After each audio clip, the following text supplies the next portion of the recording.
Welcome to another episode of the 10-Minute Land Surveyor. I'm Dave Woolley. In episode 34, I discussed the land surveyor's wages. This was shortly after Operating Engineers Local 3 had negotiated their contract. Recently, Local 12 negotiated their contract and it was ratified in October of 2025. Now, you'll find that in this contract, employees' wages are going to go up $26 over 4 years. That's more than $50,000 per employee. The prevailing wage for a minimally trained person is north of $100 an hour. More expensive people will cost $125 an hour plus. You might say, what do I care? I'm not signatory.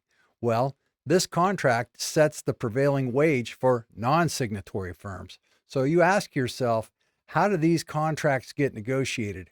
In this video, I'm going to explain who negotiates these contracts on your behalf.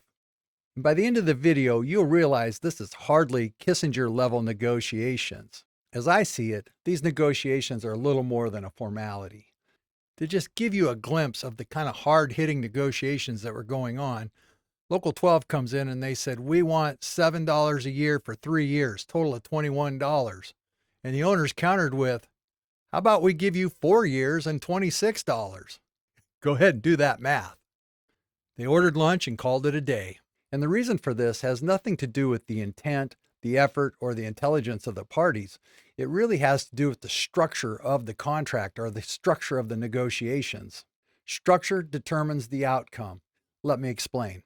The reason that Local 12 dictates the results of these contracts is their permanent structure. The management team there is generational. They stay there. They have no other jobs. They have no other interests. Their interests rest in negotiating contracts on behalf of their members. And the management was in place for decades at a time. When somebody comes up through a succession plan, they're brought into this system. And I believe many of them are professionally trained as negotiators. They have very stable leadership. I used to get a calendar every year from Local 12. Somewhere I dropped off their mailing list. But if you take a look at this dated photo and you look at the folks in here, that's a negotiating team. Those folks have probably been working together for over 30 years, and the people coming up behind them will have been together for another 30 years. You're not going to crack that nut. This is a very formidable professional negotiating team. I always believed that the owners could have been more assertive. As the old guard retired and newer folks came into the negotiating committee, I thought that we'd see some big changes in this process. Now, in hindsight, I have some new theories. On the owner side or the employer side, these folks have jobs, and these jobs are nothing to do with negotiating union contracts. They focus on things like utilization rates and multipliers. They're not in the trenches negotiating contracts. They also do not have permanence. Somebody that's working for XYZ firm during contract negotiation may be with another firm 3 years later. And there's actually very few owners at the table. Now, to better understand how these contracts are negotiated, you have to understand that historically it was not one man, one vote. It's man hours. And so the bigger companies, the corporations that have a lot of man hours, have the majority of the vote. So in reality, only a handful of companies control the voting on behalf of the owners. Now, when you think about a corporation, a land surveying corporation, there's only a couple of bona fide real owners. Most of these folks work inside of large engineering, construction management, multidiscipline firms. Oftentimes, the surveyor that's placed on a negotiating team is just in charge of a practice group or part of a business development team. And so they don't want to have to go back and say, I caused a strike, or they don't want to have to go back to their supervisor in some other state and say, we have some labor issues. They don't really have an ownership stake. Very few of them actually sign the front of a check, and they have to do what they have to do to keep their job. So they're unlikely to put up much of a fight on behalf of this out-of-state corporation. They're just salaried executives pushing paper. These executives avoid conflict. They're going to avoid escalation. In fact, they belong to a group. They even want to hire it out to have somebody go tell the union, okay, we agree to your terms. The negotiation outcomes is actually just to legitimize the process. not to change the outcome. Because these aren't actual owners, they're not in a position to walk away. Therefore, there is no threat of a strike. For the negotiation of the last contract, the owners had restructured themselves, and now it's one man, one vote. However, if you look at the terms of the contract, it doesn't appear to have added any leverage to their outcome. Another reason that these owners can never walk away is because of the unfunded pension liability. If you quit the union, you owe that money back to the union. And it can be payable for up to 20 years after you exit the union. And this is millions of dollars for these individual firms. So nobody's going to do that. They know that. Local 12 knows that. It's just another reason that these negotiations will never amount to anything other than okaying what the union tells them they want. The negotiations basically become a notarization. So it's just a matter of theatrics. And how it works is Local 12 tells them when they'll meet, when they won't meet. They know when these contracts are coming up. They have a 3-year fuse on them, but they don't actually meet until the last couple of months. It's going to be calling to Canada or across the United States saying, I think we're going to go on strike. There's actually a mathematical equation to this. They look at how many people they have, how long they would potentially be out of work, what the billing revenue would dip, and they say, just go ahead and give them whatever they want. Now, they have a fixed number. They know what they're going to be paying the employees. And at the end of the day, nobody really cares. They might not even have this job in 3 years. And Local 12 knows this.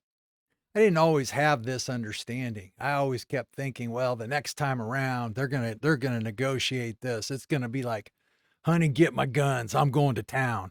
But that's never gonna happen. They're just gonna go in and they're gonna have a meeting of the minds. And the meeting of the minds is don't mind if we ask for this. Thank you very much. Have a nice day. Of course, the owners aren't actually going to say that themselves. They hire somebody to say that for them. Now, let's get into the actual contract. Now that I've explained why it is, we're going to talk about what it is. We're going to look at the contract.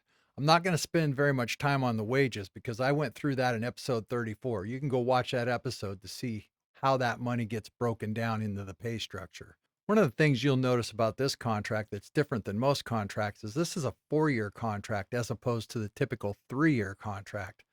Myself, if you were going to change the contract term, I would have preferred a 2-year contract.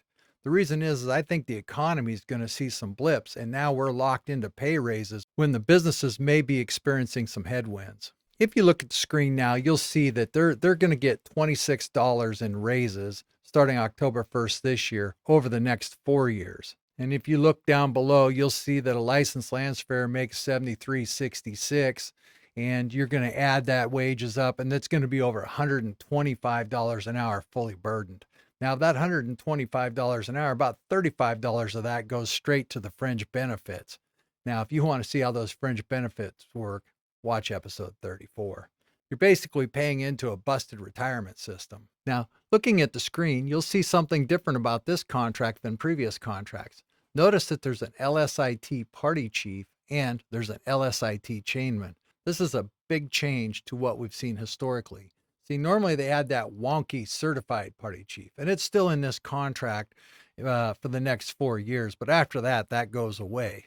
And I believe we'll see the party chief go away with this next contract because frankly, what is that? What is a party chief with no LSIT? And I don't believe this is something that the owners got in there and fought really hard for. This is actually what the market demands. If you don't have LSITs, these public agencies are demanding that they have qualified people, and somebody just showing up with a local 12 card isn't going to cut it anymore. They need to have some credentials, EITs, LSITs. This has been true for over 30 years in the public sector, and these owners, air quotes, could have implemented this if they thought it was important anytime over the last 30 years. The reason it ended up in this contract is because the market demands it, not the owners. They just formalized it in the contract. And credit where credit's due, this is a big change, and this is a good change. Okay, now think about this. The reason that Local 12, besides the marketplace demanding it, would want these LSITs is it's going to allow them to recruit people in the non-union firms to come into the union because now a door is open. Used to be that if they wanted to recruit somebody into the union, you'd have to start out like as an apprentice D. And a lot of times that'd be a pay cut for somebody from a private non-union firm. Now, if that person has an LSIT, I believe it's going to open the door to where they can recruit them in at a top salary because of that LSIT. And that's going to be a big +1 local 12. Now, here's something else that I think is a very positive thing that I really doubt the owners advocated for, and that's the requirement of a 2-person crew. Very specifically, here's what the contract says. See it on the screen. If the above conditions exist, then there shall be a minimum of 2 covered workmen on each crew. Now, here's the beauty, is these terms are not defined in the contract. What's a remote location? Out in the field by yourself? Or what's a transportation corridor? In an alley that runs one way? Undefined. It is whatever they say it is. And what are they going to do? Have a labor dispute over this? Come on. The end result, though, for me, I believe is positive. You have 2-person crews always. However, there is a downside to these signatory firms. There's a lot of people running 1-person crews now. The technology allows it. And so they're going to have a 1-person crew rate maybe of $175, $200 an hour, and the union is going to be bound to have 2-person crews, and the person contracting them is going to see that $400 an hour. They don't really equate that less people means more time. So they did kind of hamstring themselves. For me, this is the professional outcome that we want. And so I'm going to say +1 on this negotiation. Now, here's another challenge in this contract is you have to work exclusively with Local 12. Go ahead and read it on the screen. Neither the employer nor any of its sub-employers will subcontract any work to be done at the site of construction, alteration, painting, repair of a building, structure, and that just goes on to say restate Labor Code 1720. And the required pass-through clause. Any sub-employer who performs any work on the project within the jurisdiction of operating engineers must be signatory to an agreement with the union. Try to get yourself a drone operator out of Local 12. Try to get yourself an underground utility locator out of Local 12. You're not going to. That's not part of their apprenticeship program. They claim the work, but there's no training going on. So you're going to be paying $125 an hour to tell somebody, here's how you use an EM locator or PCL locator, because you're not allowed to jump over to the laborers where McCarthy has many trained underground utility locators. You're bound by that $125 an hour to teach somebody how to use the equipment. Now, frankly, if I'm paying $125 an hour, you better be teaching me something. That's going to be a big +1 for Local 12. I mentioned the issue with the subcontracting, and here's where the conflict comes.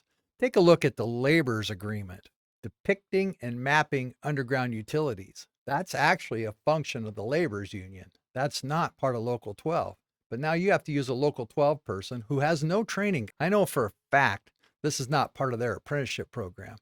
But if you're signatory to Local 12, you can't go get a laborer that is trained on this equipment. So what are you going to do? Why wouldn't the owners demand that Local 12 goes out there and reclaims this work and brings that back home? As I mentioned in my last video, is the carpenters are doing a tremendous amount of survey work. They call it layout. And how is it they can do that? You're saying, well, where's operating engineers? They should be in there claiming that work.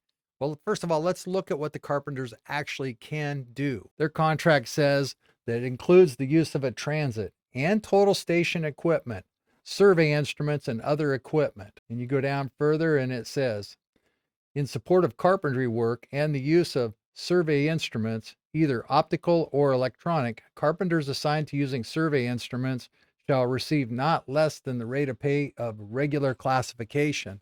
So they don't even try to mince words. They say survey equipment. So when these folks are laying out their buildings and laying out their on-site improvements, you have to ask yourself, how is it that this union, Local 12, allowed other unions to take work that they lay claim to? This is kind of a big deal. Now, as I see it, the carpenters and the laborers, they just kind of smack Local 12 around here and take the surveyor's work. And the owners, who are clearly losing this what would be survey work, didn't say a peep.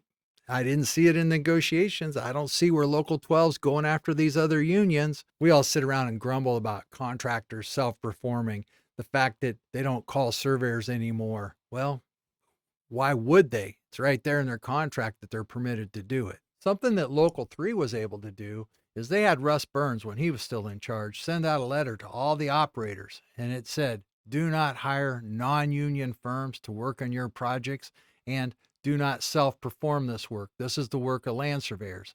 And they require that a land surveyor sign and stamp with their license a dispatch slip.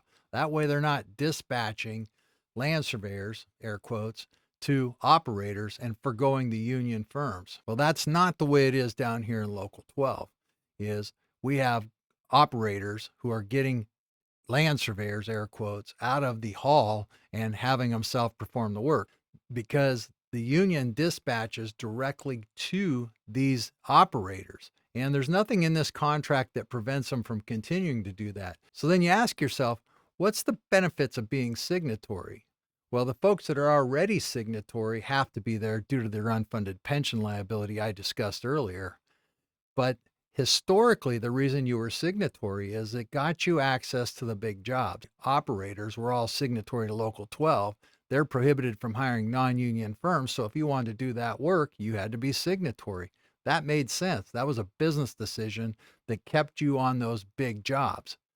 But in today's world, where the technology has evolved and these contractors are self-performing, your benefits to the membership just kind of walked out the door. It's been told to me that if you approach Local 12 and you say, well, wait a minute, those aren't licensed land surveyors. You're dispatching people, and they say correctly, we're not in the regulatory law enforcement business. Their business is protecting jobs for their membership, not worried about regulatory licensure. If you take a look at page 6 of 43 of this contract, section B, it describes what land surveying is, which is pretty interesting. If you look at C, work shall include field surveying services that are required to support work that, by specification or contract or state law, is to be performed under the direction of a licensed land surveyor or civil engineer. And they reference 8725, which is requirements of a license. 8726 describes what a licensee does.